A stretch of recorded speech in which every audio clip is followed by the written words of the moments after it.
If there was one word to describe my first impression of Rubicon's Inferno, it would be underwhelming. Deadass!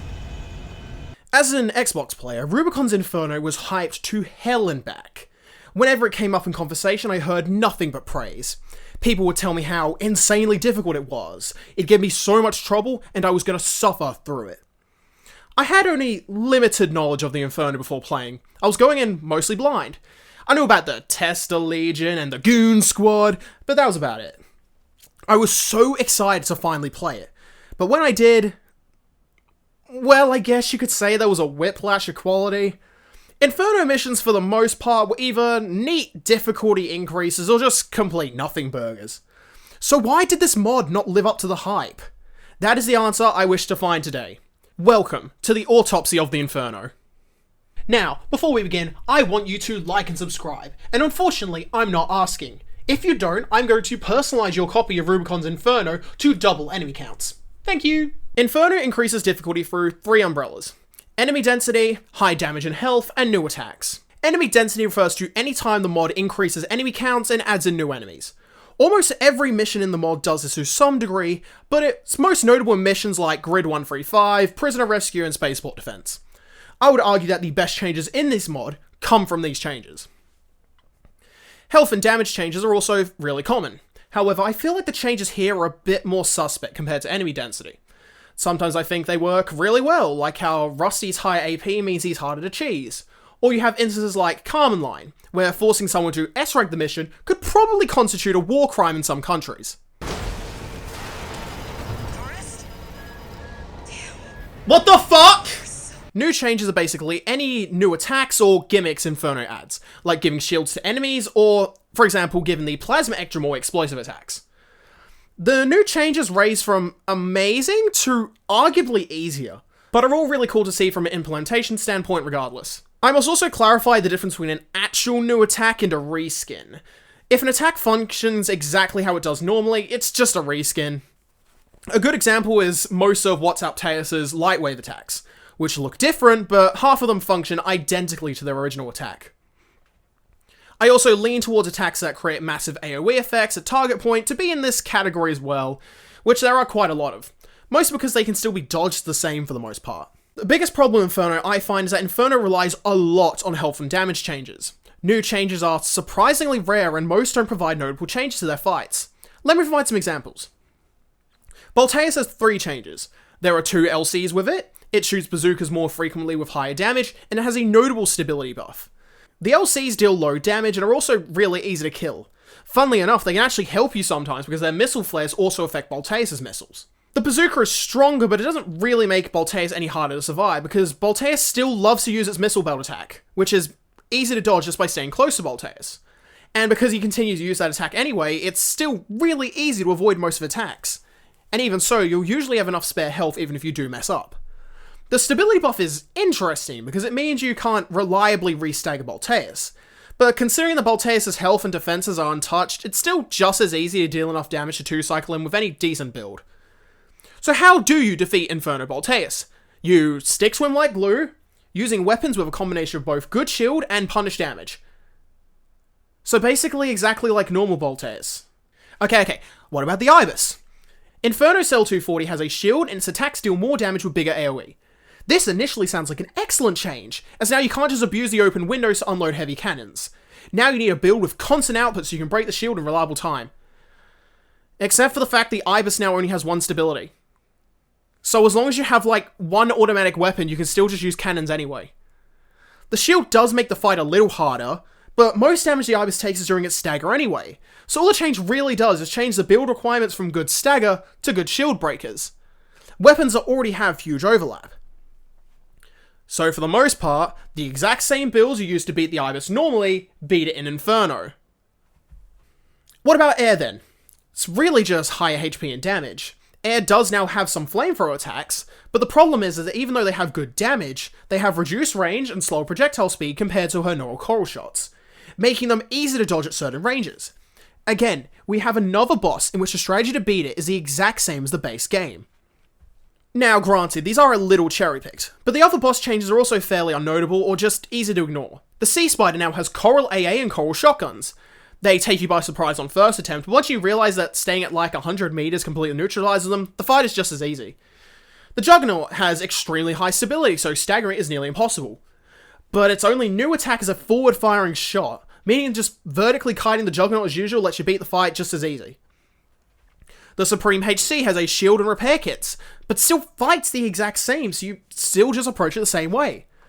The Cataphract is in an interesting position where the removal of stability changes the type of build you use, but you still just focus on burst options regardless, because the Cataphract often creates distance and blocks its weak spot anyway, and the Smart Cleaner doesn't have any changes at all.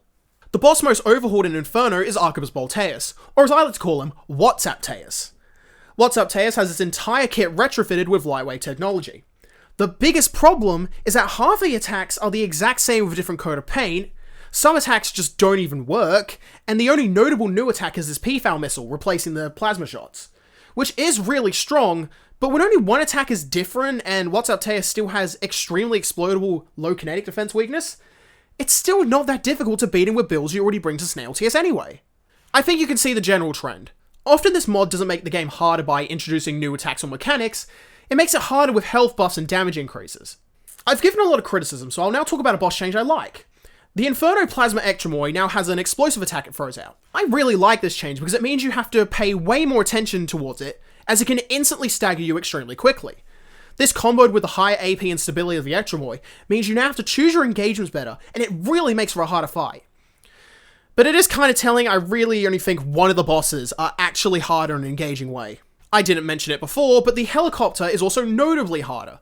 But unlike Ectremoy, it's not for an engaging reason. It now has a shield and some Gatling guns. That by itself is not really the problem. The real issue is that the helicopter arena is filled with probably the worst part of the Inferno mod. Insta-kill lasers. PCA laser snipers now have their damage and impact notably buff. These pains in my rear can easily destroy 8k of AP in 2 shots if you get unlucky. It's honestly just real unfun every time it happens. And unfortunately, these buffs also apply to PCA warships. And trust me, I'm going to have some words for those chuckle nuts in my mission tier list vid. So, overall speaking, most of the bosses in Inferno suffer from just being damage and health buffs, with really only one that's actually improved in a notable way. The biggest problem being is that if you already know how to beat these bosses, these buffs don't actually serve to make the fight more difficult. Just non-issues at best and actually annoying at worst.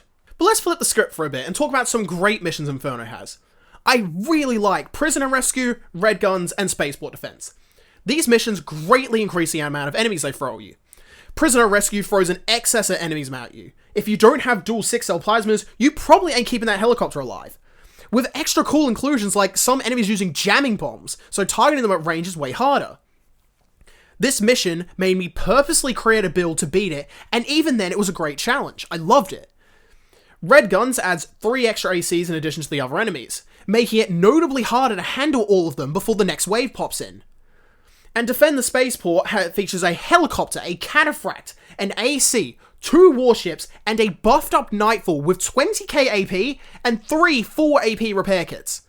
This creates an amazing situation where you can either kill the extra enemies to make the Nightfall fight easier, or you can risk going for Nightfall quickly and facing the other enemies at the same time, while you try to whittle down at least 50k of effective HP. Bonus mention to Arsenal Obstruction, which isn't terribly difficult with the added helicopters in the 2 areas if you use the checkpoint, but puts up a notable challenge on S-rank attempts. And extra mention to the 3v1 AC fight that replaces O'Keefe, which is pretty fun, but not that difficult due to the ACs being fairly bad. Of course, extra enemies doesn't always create notable difficulty. The biggest example is the Goon Squad in Watchpoint Ult. The 5v1 AC fight is honestly not that difficult, because they don't tend to attack all at once. The Dagger RJ has extremely abusable AI, the Bunk Guy does nothing to at close range and has low health, Royal rarely uses earshot so he's really never a threat, and the last 2 ACs often stay far enough back so you can 1v1 them on their own. All that without mentioning the easy cover the map provides, making it extremely easy to hit and run these guys. See, I ran into a problem here at this point in my script. Originally, I wrote an explanation as to why I believe Rubicon's Inferno garnered such a reputation as so difficult in the community. Almost 2,000 words. It was half of my original script. Yet, here I was, sitting down at my desk, 6 PM on a Thursday night. Something felt off about it. I talked about how I believe AC6 had a high skill floor but a relatively low skill ceiling, which is why all the game's bosses seemed really difficult on first attempt, yet became fairly easy once you play enough times. Predictable patterns, exploitable weaknesses, and all that.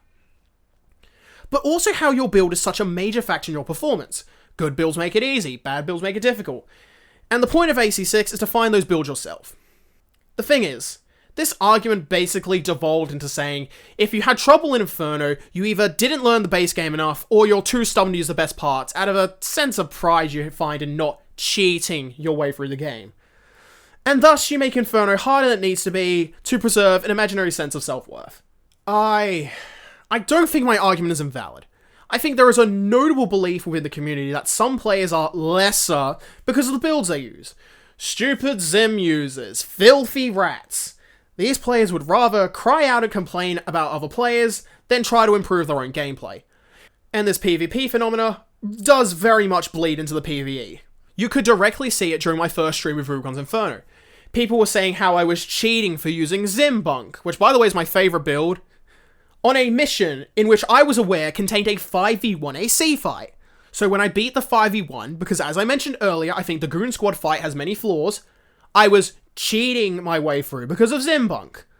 But this really isn't as strong as a gotcha as people believe. If a hard mode mod cannot create an obstacle for the most effective way to play the game, then I think that's a failing on the mod itself. The entire problem with this though is that I don't think this is what I want in my video to say. I genuinely believe Rubicon's Inferno is a good, maybe great mod. A full game overhaul with many fun and interesting missions is a genuine accomplishment, and I wish to congratulate the mod creator, maybe Burb, for its completion. Even if I think there are many criticisms I can give it as a hard mode mod, I'm still very happy it exists. I'm glad I played it. That is what I really wanted to say, but I felt like I was so close to being a tool about it. The thing is, this revision was not the first to this script. It was actually the second. The first iteration of this video I scripted soon after the first playthrough. Before speedrunning or S ranking I did. I am very glad I didn't release that video. I was originally extremely harsh on Rubicon's Inferno. High on the disappointment of failed expectations. I was gonna rip into this mod. How did you make a 5v1 AC fight easy? Why is Arcus Voltaeus just as easy to trivialize? All of that not helped by the fact that the last of the missions I completed were true end, which with the exception of MIA, I think are all downgrades compared to their original counterparts. Notably, All Mind. Flame my ass for this, but Inferno All Mind is such a massive disappointment. My favourite fight in the game, and something I was absolutely looking forward to so much, reduced to a straight height moments and aura fight that can be trivialized way easier. Yeah, I said it, Inferno All Mind is garbage. Snail is easy to kill than Iguazu Phase 1, and considering the ally spawn positions at the start of Phase 2, they're close enough to help. It is so easy to get All Mind to the final phase in no time at all, in which my favourite phase of a boss fight in the entire game, nay, arguably one of my favourite in gaming, is turned from something incredible to a 6v1 dog pile. 6v1? It might be even more. I think it's 6. I'm not going to double check. It's ridiculous. It's a stupid amount. A 6v1 dog pile against All Might. I was extremely disappointed. And it almost fueled that original video. The hard mode mod, that failed at actually being hard. It's only when I took a step backwards. I realized I was being way too rash. My criticisms over-exaggerated as I realized that S ranking genuinely makes some of the missions harder. Yeah, I feel like there's something valid with my original reaction. I think Rubicon's Inferno is a product of its own success. Inferno gained far more infamy than it honestly deserved. A few great missions were excellent changes, but mostly a collection of slight alterations that rely on damage and health changes. But this reputation the community conjured up created such high expectations Inferno was never going to live up to. Expectations that honestly ruined my experience for a lot of the game. I doubt it was just me either. Arguably one of the best PvP players in the world, Karudogu, also believes the difficulty is greatly exaggerated. It's hard to say that there was anything that could have been done to avert this, because it still seems like many people genuinely consider this mod to be really difficult even now, to the point Burb and other creators have made easy mode variations of the mod. So what's the takeaway from all of this? Honestly, I think it all stems from a lot of the changes in Inferno just being health damage changes. These changes are extremely easy ways to pump up difficulty, but result in the least satisfying end product, directly creating this divide where people either found the mod really hard or not that difficult at all. Where I obviously fall into the second category. I think if this mod was more the red guns, prisoner rescue, spaceport defense, and less, well, all the final bosses, I guess, this mod could have been amazing. You know how it is? Decent quality with parts of greatness can sometimes make you feel way worse than just straight mediocre stuff. Because the potential for a greater product is far more visceral feeling. But hey, I think I'll take a few drops of greatness in the long run over something I will forget in time, and I think there's a certain clarity to that. And as a message to Burb directly, because I think they'll probably see this, I think you had a few failures in Inferno attempting to create a hard mode mod, but your work absolutely has potential. I could see something great in some of these missions, and I think you can harness that in your creation of Aftermath. I genuinely believe that Aftermath has the amazing potential to stand not only as a great Armored Core 6 mod, but as an amazing game by itself. So please, don't lose heart. So yeah, that's my Autopsy of the Inferno. It has its fair share of problems, but at the end of the day, I still believe it's a great mod that I would highly recommend to anybody watching. Come to your own conclusions and the like. And please don't hesitate to leave a comment with your own thoughts. I assure you, I read every comment and I'd love to hear your opinions too. If you like this vid, I'd greatly appreciate a like and subs. It goes a long way. If you want to see me play games live just like I did for Inferno, please give me a follow on Twitch at twitch.tv/moltenamf. If you want to have a passionate argument with me about how I'm wrong about Inferno, I got a Discord too. And if you want to go that step further, I've got a Patreon as well. Any amount helps me get just a step closer to quitting retail hell forever. Everything linked below. And now to thank those Patreons. Massive thanks to KZN Too Late, Type074, DMV, and SGRB Sama at Rusty Tier. Again, thank you all so much for watching, and hopefully, I'll see y'all in the next one. Bye!